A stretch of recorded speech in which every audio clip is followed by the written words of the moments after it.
मेरे प्यारे देशवासियों, नमस्कार।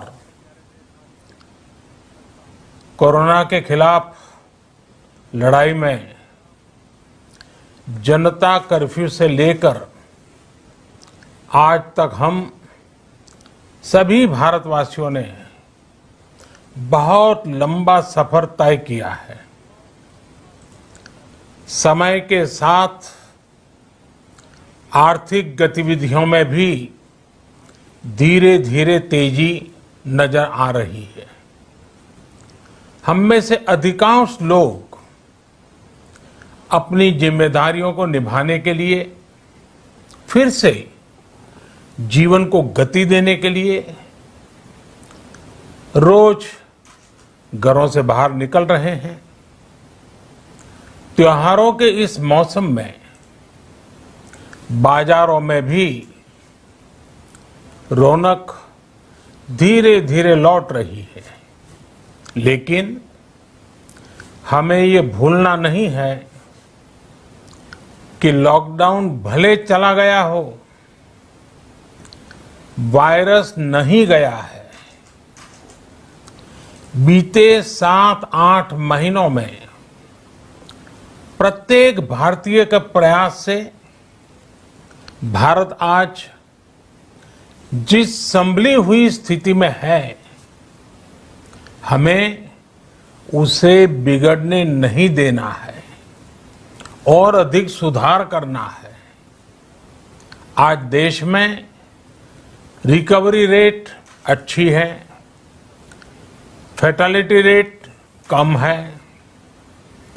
भारत में जहां प्रति 10 लाख जनसंख्या पर करीब 5,500 लोगों को कोरोना हुआ है, वहीं अमेरिका और ब्राजील जैसे देशों में ये आंकड़ा 25,000 के करीब है।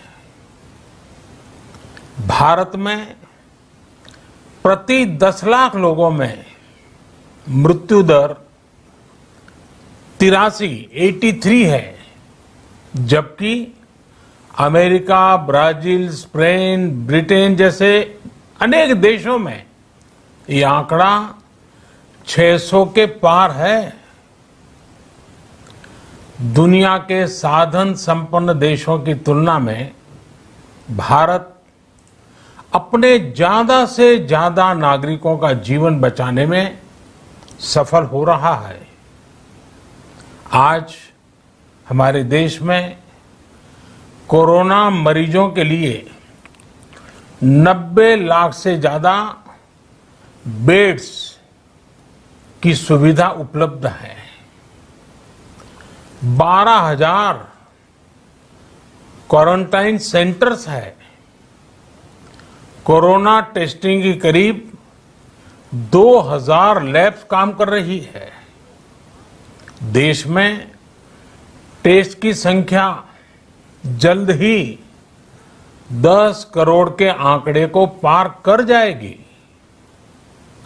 कोविड महामारी के खिलाफ लड़ाई में टेस्ट की बढ़ती संख्या हमारी एक बड़ी ताकत रही है।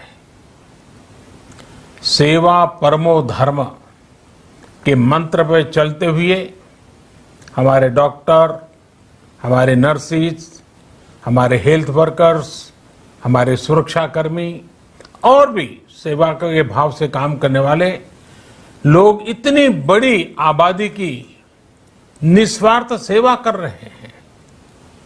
इन सभी प्रयासों के बीच ये समय लापरवाह होने का नहीं है।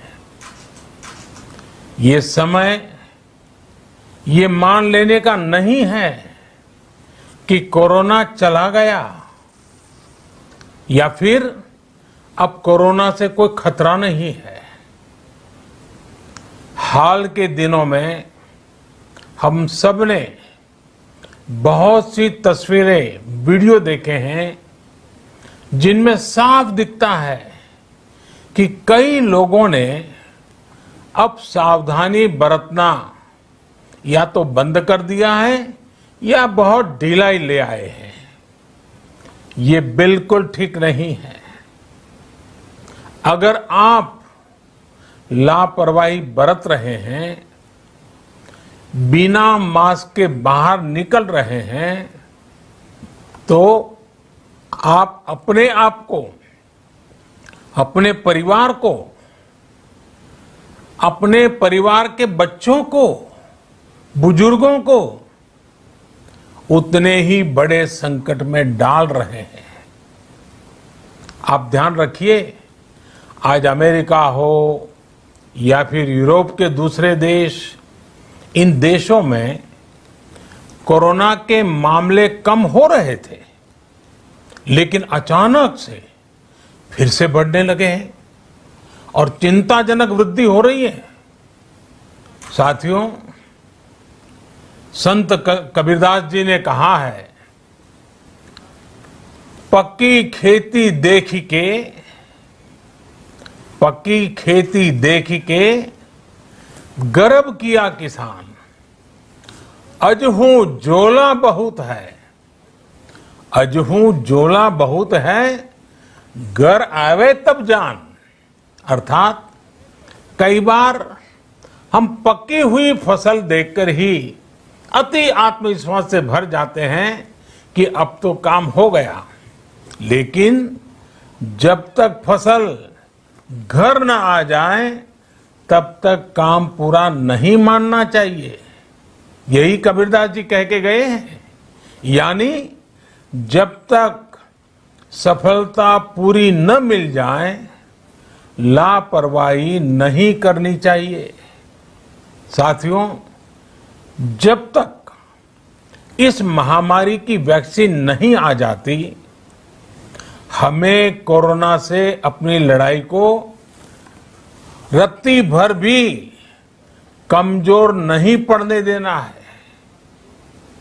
बरसों बाद हम ऐसा होता देख रहे हैं कि मानवता को बचाने के लिए युद्ध स्तर पर पूरी दुनिया में काम हो रहा है। अनेक देश इसके लिए काम कर रहे हैं। हमारे देश के वैज्ञानिक भी वैक्सीन के लिए जी जान से जुटे हैं। भारत में अभी कोरोना की कई वैक्सीन पर काम चल रहा है। इनमें कुछ एडवांस स्टेज पर हैं, आशास्पद स्थिति दिखती है।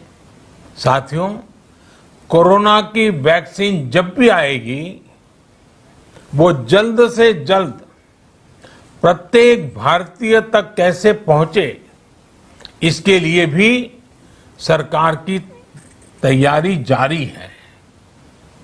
एक एक नागरिक तक वैक्सीन पहुंचे, इसके लिए तेजी से काम हो रहा है। साथियों, रामचरितमानस में बहुत ही शिक्षाप्रद बातें हैं, सीखने जैसी बातें हैं, लेकिन साथ साथ अनेक प्रकार की चेतावनियां भी हैं। जैसे रामचरितमानस में बहुत बड़ी बात कही गई है, रिपु रुज पावक पाप। रिपु रुज पावक पाप, प्रभु अहि गनीय न छोट करी। अर्थात आग, शत्रु, पाप यानी कि गलती और बीमारी, इन्हें कभी छोटा नहीं समझना चाहिए। जब तक इनका पूरा इलाज न हो जाए, इन्हें हल्के में नहीं लेना चाहिए। इसलिए याद रखिए, जब तक दवाई नहीं, तब तक ढिलाई नहीं। त्योहारों का समय हमारे जीवन में खुशियों का समय है, उल्लास का समय है। एक कठिन समय से निकलकर हम आगे बढ़ रहे हैं। थोड़ी सी लापरवाही हमारी गति को रोक सकती है, हमारी खुशियों को धूमिल कर सकती है। जीवन की जिम्मेदारियों को निभाना और सतर्कता, ये दोनों साथ साथ चलेंगे, तभी जीवन में खुशियां बनी रहेगी। 2 गज की दूरी, समय समय पर साबुन से हाथ धुलना और मास्क लगाना, इसका ध्यान रखिए। और मैं आप सबसे करबद्ध प्रार्थना करता हूं, आपको मैं सुरक्षित देखना चाहता हूं, आपके परिवार को सुखी देना चाहता हूं। ये त्योहार आपके जीवन में उत्साह और उमंग भरे ऐसा वातावरण चाहता हूं। और इसलिए मैं बार बार हर देशवासी से आग्रह करता हूं।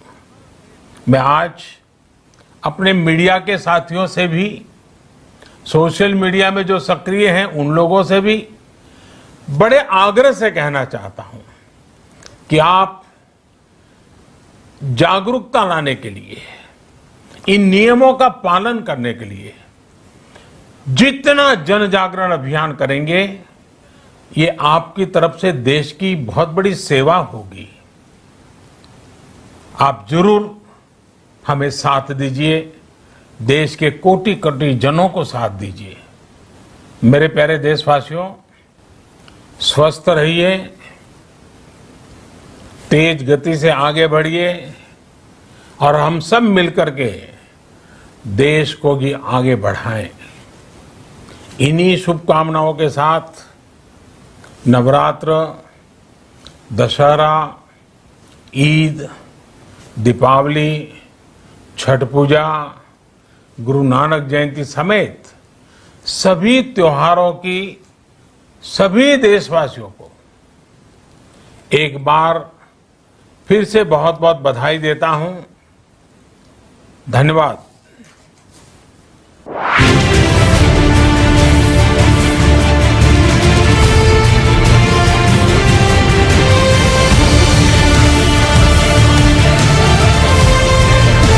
જિલ્લાના સિદ્ધપુરના દેથલી નજીક આવેલ રામદી ટાઉનશીપના એક મકાનમાં તસ્કરોએ 40,000નો હાથફેરો કરી રફુચક્કર થઈ ગયા હતા।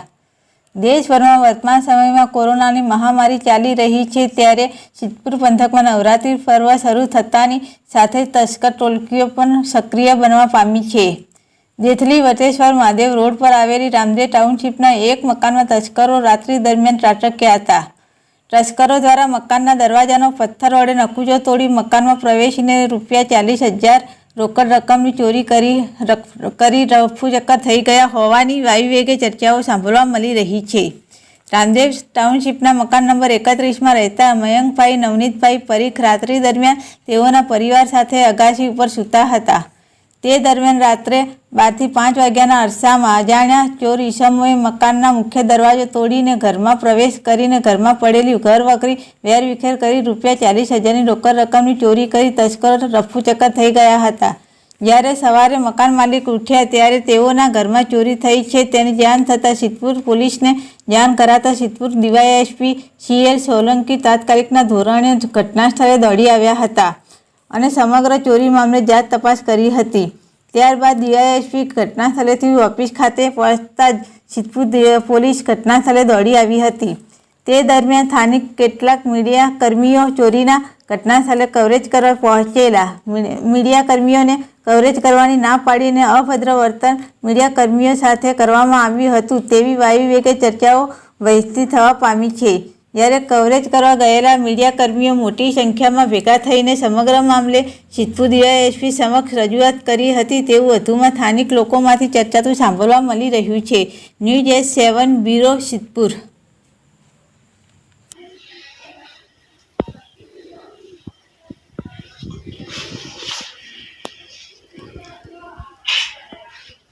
અગિયાર વાગ્યા સુધી તો અમે બધા હતા જ બહાર, બંને વસ્તુ તેકથી પહોંચવા બની, કારણ કે 5:30 હું નીચે આવી ત્યારે મને ખબર 11 વાગ્યા સુધી તો અમે બધા હતા જ બહાર, બંને વસ્તુ તેકથી પહોંચવા બની, કારણ કે 5:30 હું નીચે આવી ત્યારે મને ખબર।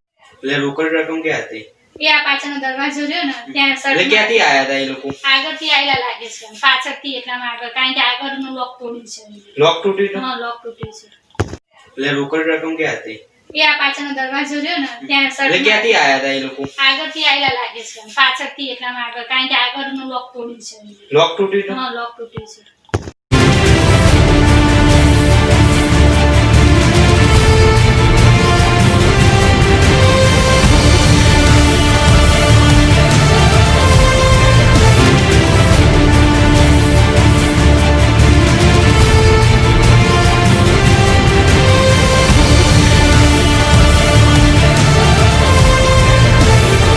સુરતવાસીઓને નવરાત્રિના પાવન પર્વ નિમિત્તે ગુજરાત રાજ્યના મુખ્યમંત્રી વિજયભાઈ રૂપાણી દ્વારા ₹202 કરોડના વિકાસ કામોની ભેટ આપી છે.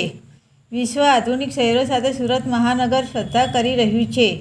દેશભરમાં એકમાત્ર સુરતમાં 107 કિલોમીટરનો સૌથી લાંબો BRTS કોરિડોર સુરતને લેન્ડ ઓફ સ્પિરિટી બનાવવા રાજ્ય સરકાર પ્રતિબદ્ધ રહી છે અને જનસહયોગથી સુરત સોનાની મૂરત બનાવીશું તેવું મુખ્યમંત્રીએ જણાવ્યું હતું. મુખ્યમંત્રી વિજયભાઈ રૂપાણીએ સુરત મહાનગરપાલિકા અને સુડાના ₹286 કરોડના શ્રેણીબદ્ધ વિકાસ કામોનું ગાંધીનગરથી વિડીયો કોન્ફરન્સ દ્વારા લોકાર્પણ કરી કોરોના સંક્રમણમાં પણ ગુજરાતની વિકાસ યાત્રા અવિરત રહી છે તેવો આનંદ અને હર્ષની લાગણીઓ વ્યક્ત કરી હતી. News 7 bureau Surat.